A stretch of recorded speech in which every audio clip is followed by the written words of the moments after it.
எங்களை பார்த்து சொன்னார் அவர், நீங்கள் கூலாக இருக்கீங்க, உட்காந்துருக்கீங்க அப்படின்னாரு. எங்கள் மடியில் கனமில்லை, வழியில் பயமில்லை என்பதற்கேற்ப நாங்கள் மிகவும் கூலாக தான் இருக்கோம்.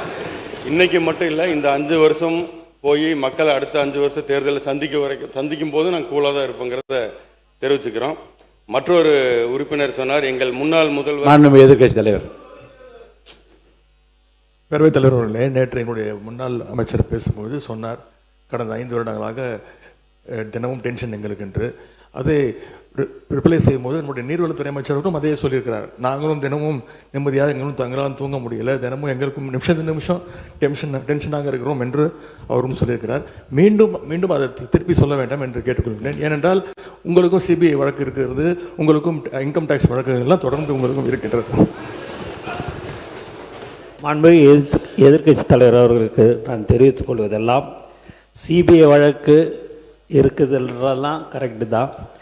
எங்களுடைய டென்ஷன், எங்களுடைய முதல்வர் தொகுதியில் என்ன பிரச்சனை, மக்கள் பிரச்சனை இருக்குது, அது உடனுக்குடன் பார்க்குறியான்னு கேட்டாருன்றதுக்கோசம்தான் நான் உங்களுக்கு அப்படி சொன்னனே ஒழிய, நான் வேறு எந்த அர்த்தத்துலேயும் நாங்கள் எங்களை பயமுறுத்தியோ டென்ஷன் படுத்தியோ இல்லை. அவர் முதல்லாம் பார்த்தீங்கன்னா எங்கள் சட்டமன்ற உறுப்பினர்லாம் எப்போ எங்களுடைய தலைவர் பேசுவார்னு நினச்சிருந்தாங்க.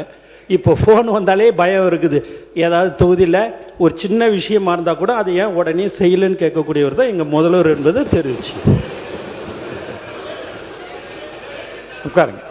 மாண்பு எதிர்க்கட்சி தலைவர் சொல்லி முடிச்சிடும். நீங்கள் சொல்லுங்கள், உங்கள் கருத்தை சொல்லுங்கள். பேரவைத் தலைவர்களே, எங்களுடைய சட்டமன்ற உறுப்பினர் முன்னாள் அமைச்சர் அவர்களும் அதே எண்ணத்தோடு தான் பேசினார். அவர் ஒரு மூத்த அமைச்சராக இருக்கக்கூடியவர், வேளாண்மைத்துறை அமைச்சராக இருந்தவர்.